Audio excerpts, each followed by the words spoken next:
including quite a big part which I desperately really do want changing, because the new Transporter can be spec'd from today, and it's got some really good finance deals. Yes, we'll have that wet belt argument a little bit later on, but there is no denying that this is much more enhanced, offering than was originally anticipating. Arguably a much better option than the Ford Transit for several reasons, but that is in my opinion. But it is cheaper. It has a longer warranty, a longer breakdown included, and a longer inclusive service package. 5 years, which I'll touch on a little bit later on. As of now, this can be spec'd and ordered. The configurator is open to use, so we're going to have a look and see what choices and options are available to us. Is there a bay leaf green? This lineup now that VW does offer is really taking shape for the modern era. The larger base of the campervan, the Crafter, has just been refreshed. We've got the multivan, upon which the new California Ocean and California Beach are based, which I'm really excited to see. And then we've also got the ID Buzz, a vehicle I seriously would like. I would love one as a daily driver, especially since my very brief visit to Marshall VW in Bridgewater. I haven't been able to shake that thought. They really did have some nice vans in stock. Yeah, bay leaf green, two-tone, absolutely loved it. Anyway, let's today have a look together to see what we can actually choose and see if there's some key items which we're going to need if we're going to be using it as a campervan. Before you do though, if you are interested in campervan related videos, looking at campervans, vans, talking about conversions and products, then please do subscribe. It really would be appreciated. And feel free to drop a comment as well. I do always try and reply to as many as I can. Anyway, let's have a look at this new Transporter. And I do say new Transporter because it isn't the T7, which we've spoken about before, although it is the 7th generation. But yeah, specifically not the T7. But we're all going to call it the T7 anyway, aren't we? Let's have a look. So here we can see it says the all new Transporter. And it starts at $32,165 on the road, which is actually a price of $30,995, excluding the on the road and excluding VAT, which is cheaper, as I said, than the Ford Transit. Now this is bigger, it's longer, wider, it's got a bigger payload than the outgoing vehicle.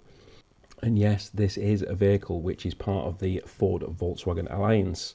So they are sharing the same platform. So there are a lot of, I think, similarities would be laying it on a little bit too thin. It is extremely similar to the Ford, including the Ford engines, which will come on later on. But there are some differences, which we'll go into in a little bit more detail when we do see one in the actual flesh, which I'm really keen to do so. And it isn't going to be long because the order book has opened today. It is opened from the 15th of February. And the first ones are going to be delivered in April. And as I mentioned, there's some finance deals as well. So PCP deals, which you can have a look online. You'll be able to see them. Speak to your local dealer. As I come onto it a little bit later on, there are a few things which I do recommend you speaking to your dealer about. So we shall come on to that. But like I've said, it is a 5-year promise. So you've got 5 services, 3 MOTs, a 5-year warranty, and 5 years roadside assistance. That's something which you don't get with the Transit. So this is better and cheaper. Looks, on the other hand, are subjective, and that's for you to decide. But as I'll come on to a little bit later on, those can be changed and will be changed.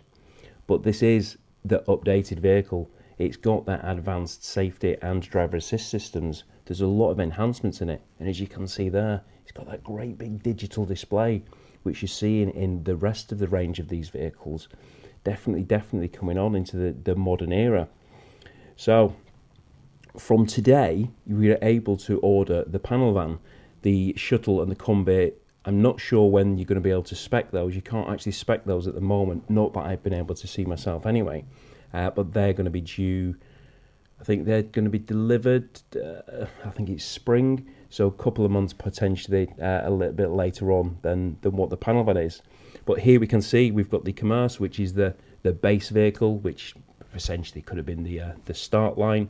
And then we come on to the Commerce Plus and then the Commerce Pro. And then moving further along, we've got another Commerce Plus and another Commerce Pro, because these are the electric variants. So from launch, from today's date, you can actually buy an electric vehicle, which is those two there, or these three here, which is the TDI. Now we do have the plug-in hybrid, which is going to be coming very soon. But let's just briefly, and I do say briefly, we'll just have a very brief look at some of these specs. So as you can see, even the basic vehicle of this now includes LED headlights. But the spec of this van is far better than it used to be in a panel van. You know, this is a works vehicle as a panel van. The Ford Transit van, whether you like it or not, has been an exceptional seller of vehicles, and a lot of builders did use those just as a basic van. But they're not cheap now. Look, starting price, including VAT, of $38,520. It's not cheap, but that is what the base vehicle is. So when a lot of people are talking about these conversions, the camper vans, which obviously do come in a lot of money, the cheapest Ford Transit camper van conversion, which we've seen based on the new one, people are trying to get that in at $59,999, which is a push, and that is using the base van, because the vans aren't cheap. You know, they are a lot more than they used to be, which interestingly is going to be coming up in a video very, very soon, talking about more on prices. So let's just go into this. Now, I personally like to go higher up the range than the lower end of the range. So we can just see here that the Commerce has got the agricultural look. It's got the non-painted bumpers. Now you can go up to get the body coloured bumpers by going up to the Commerce Plus. And then the Commerce Pro is the higher spec, the high line as it was in the T6, the T6.1, and obviously previous models. So let's get into it. Let's get in and build a vehicle. Let's see if they've got bay leaf green. I know they've not got bay leaf green. So build your own. So here we go. Right, so we have the Commerce Pro, and you can see we can choose different engines. So going into the engines, we've obviously got the 2-litre T28 6-speed manual, and then we've got the T30, and then we've got various different other options as well. But you can have an 8-speed automatic gearbox, which is obviously different to the previous T6.1, which was only a 7-speed. So just for the purposes of this video, rather than boring you all, let's just choose the basic one and move on to the colours. So as you can see in the colours, we've got two different rows of colours. So we've got some solid paint colours. So we've got a white, we've got a blue, we've got a red, which to be honest with you, I think actually looks quite nice. And then we've got a stone grey. And then if we move up to the metallic colours, these are the colours which you pay a little bit extra for. And so starting here, we've got the graphite dust metallic, £780. They're all actually £780. We've got the light grey metallic, mid blue metallic. Now I think that's a colour which we're going to be seeing quite a lot of, because I think that is going to be quite popular. And then we've got a black, which is a metallic midnight black. And then we've got the green, warm green metallic. Now looking at that here, that looks yellow. Looks yellow to me, but I have seen this only in images, and in different lights it does look different colours. That's a colour which I really kind of want to see, not in a showroom, not in a warehouse building. I want to see that out in the actual daylight, because I think that's actually going to be really quite a nice colour. Not as nice as bay leaf green, I don't think. But anyway, you've got some different choice of wheels. So we can choose the different wheels, paying a little bit more for choosing those wheels. And again, there's going to be lots and lots of aftermarket ones available. The likes of Leighton Vans, Transporter HQ, companies like that, they will be producing a lot of aftermarket parts and just making them look better, including quite a big part, which I desperately really do want changing, because I don't like it at all. But look at that interior. That is far more modern than vans which we're seeing at the moment, apart from the ID Buzz and the multivan, because that's kind of what it looks like. Really, really modern. So two different interior trim colours there. And then moving on to some options. So as far as options for audio and communications, we have a Harman Kardon sound system with 4 speakers. £672, including VAT. You've got a navigation system at 762. So onto the body and the chassis. So these are some options in here which we are going to have to look carefully at when we are going to be purchasing a van like this. 70 litre fuel tank, absolutely, for an extra 48 quid, definitely. Absolutely, 100%, that would be a box which I'd be ticking. Now, interestingly here, we do have options, as we can see, for different batteries. So you've got an AGM vehicle battery, so that's kind of upgrading the main vehicle battery. But then we've also got secondary batteries, but they are only AGM. So I may possibly be of the opinion that actually I might skip those and just go for a lithium iron phosphate, maybe from the converter. But that's entirely up to you. So digital tacho, not particularly something which we're going to be interested in, but something which we might be interested in is the power sliding doors. Now, I know not a lot of campervans do have them, but it is quite cool just to be able to press a button and actually power opening that door. And also, what it does help, which a lot of your neighbours on campsites will be really appreciative of, and that is that swoosh bang. It doesn't have that swoosh bang when you've got that button. It is much, much quieter in operation. So maybe that could be an option which is well worth considering. Yeah, not for your neighbours, just for you, because it's a cool thing to do. And you can actually have that on both sides if you do have a twin slider.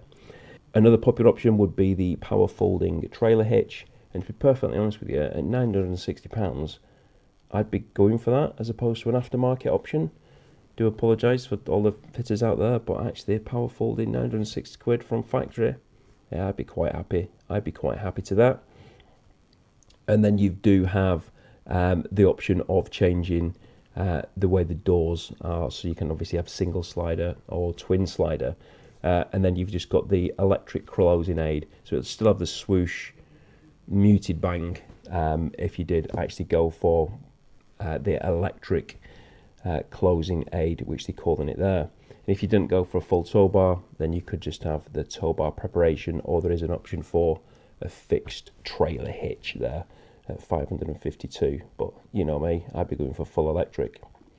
So as far as the cab area is concerned, note of interest here, not electric steering wheel, the heated steering wheel, which, yeah, fantastic for those when you've just de-iced the windscreen because it's freezing outside because you've not got a diesel heater. Keep your hands nice and warm on the steering wheel. Yeah, do like those.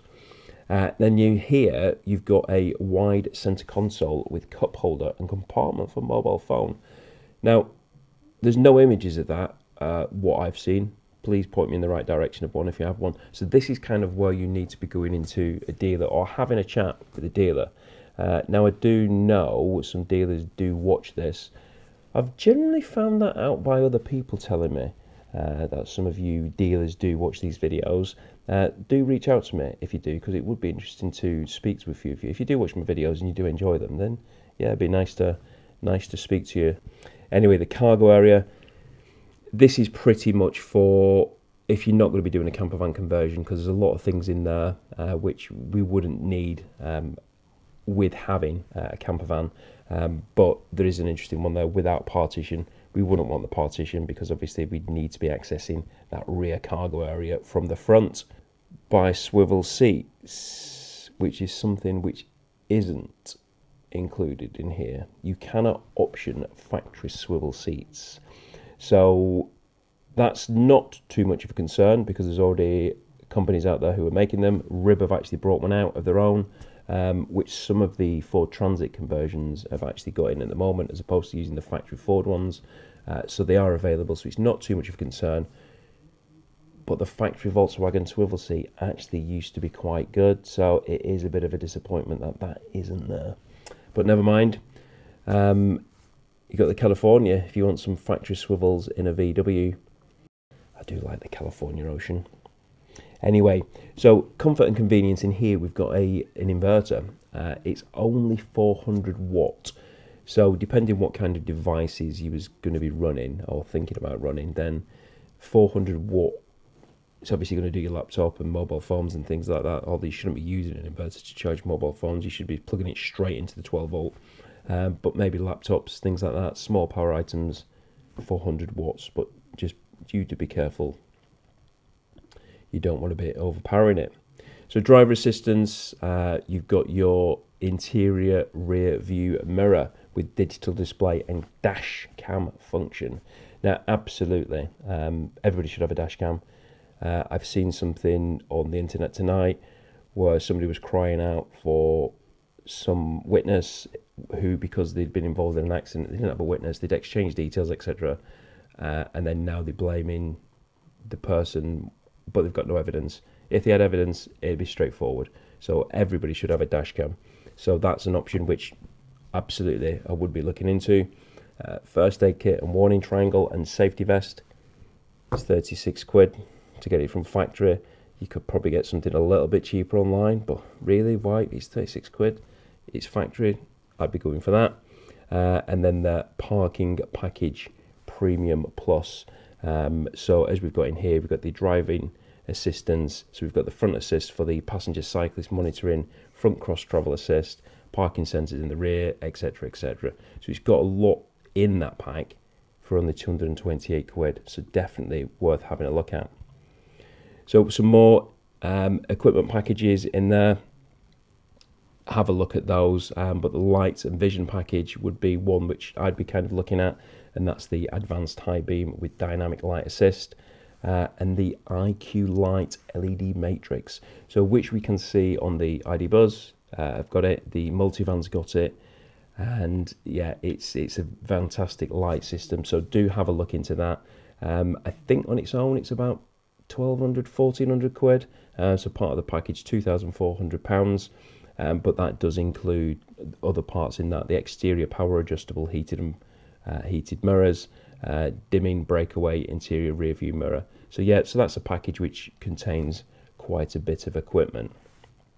So exterior wise, so this is where we're looking at like things like your roof racks, bike carriers for the back. So if you've got the tailgate, you've got the tailgate bike carrying rack on there. As I've just said, the LED lights, it's actually 1,500 quid, 1,458. Roof rails as well. So factory roof rails, which I've got on my current Transporter, definitely well worth something considering, just being able to carry that extra luggage around. So your safety and security. So keyless access with safe lock. Personal preference, you either like it or you don't. And then you've got some maximum speed limiters in there, which I'm pretty sure most of us as campervan owners, it's not something which we're going to be going to be interested in.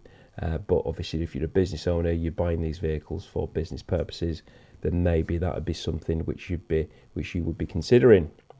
So seating wise, again, we can be changing the seats to 2 seats, captain seats, and the double passenger seat. So these are kind of package options for that. Heated, non-heated options are there, as you would expect. Various different wheels. Now, we do have an option here for Goodyear all-season tyres. And don't forget, when you do buy a Volkswagen from the factory, it's going to come with factory wheels, which will come with some premium tyres on them. When you do take it in for conversion, you do need to make sure that when you are buying those upgraded wheels, 1, they are load rated, and 2, the tyre is also rated. We are unfortunately still seeing some conversion companies out there who are putting budget tyres, non-correctly load rated tyres on there, so you do need to be careful for that. Obviously, if you've gone to a VW qualified manufacturer converter, that isn't going to be a problem, because they're obviously doing things exactly as they should be doing it. And then as far as windows are concerned, you've got your couple of different options there. So going to the summary then. Now, I've not really added any options there, but you can see I picked the top spec van, didn't really add any options, but then we can see what it looks like here. And like I say, I don't think that picture's doing it any justice. I think it does look a lot better than that. But yeah, just get on there yourself. I've just rattled through that quickly just to give you a brief idea. But that obviously shows some of the options which are on there. And there's some good ones. But yeah, there's no factory swivel seats. But this is obviously based on the Ford Transit. Now, the Ford Transit historically has been the best-selling van. It doesn't, however, have that same cult following as VW does. it doesn't have the same number of camper vans, and some are actually saying that they're not going to be buying this van because it is a Ford. But I don't think that is going to be the case. Converters are already preparing to actually build on this platform, and it's not going to be long before we start seeing them out and about. If the first ones are being delivered in April, it's not going to be too long after that we see them converted, because they've already had that head start, like I said, with the Ford Transit. Now, the looks of the two different vehicles are subjective. Some people will prefer the Transit to the Volkswagen, but I know actually that Transporter HQ and Leighton Vans are going to be working the magic on them, and they are going to be making improvements. And like I mentioned before, I really do hope they change these wing mirrors, because I do have to say I really don't like the wing mirrors. They really do need looking at, I think, and definitely need changing. But the big talking point about these vans is obviously that wet belt engine, and I know many people haven't actually experienced any problems themselves. They're just repeating what they've heard. It's funny really, because transporter owners often joke about seeing transporters on a recovery truck, and that's its natural habitat, talking about AdBlue and DPF issues. You know, these vehicles do have problems from time to time. When there is a problem, people talk about it.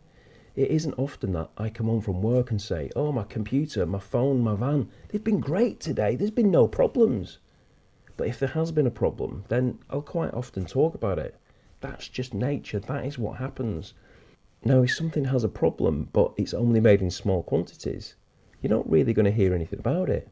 But if something's made in big numbers, then there's far more chance of you actually hearing something about it, something that is a problem. If you sell 100, you may not hear of a problem, but if you sell 1,000,000, you're far more likely to. Now, I hear the wet belt has been revised. Now, that's not actually from any official source, and it would actually be quite difficult for them to do so, because if they did say it's been revised officially, then that might be actually deemed to be them admitting that there was a problem in the first place, and that they fixed the issue, which again would be a problem for them. I don't think a company the size of Ford, and as well respected as Ford are, that they would start producing a new range of vehicles if there was a problem with this particular van. I just can't particularly see it. I just cannot see it. I'm sure that they have made some revisions. I guess time will tell. But have you heard of anybody having a problem with the new Transit? And I know it's early days, but potentially they have fixed it. You know, did you know that the current Transporter has got a wet belt oil pump? And have you ever heard of any problems with those? No, me neither. Now, with that 5-year warranty, that 5-year servicing and breakdown, I think it's definitely something that will do very well this year. And I really do look forward to seeing some conversions later this year. Probably going to be quite a few of them cropping up at the NEC show in October. But before that, we've obviously got the October one, which I've done many videos at before. Anyway, if you haven't seen any of those or any of my other videos, then do look at those here. Thanks for watching, take care, and I hope to see you soon.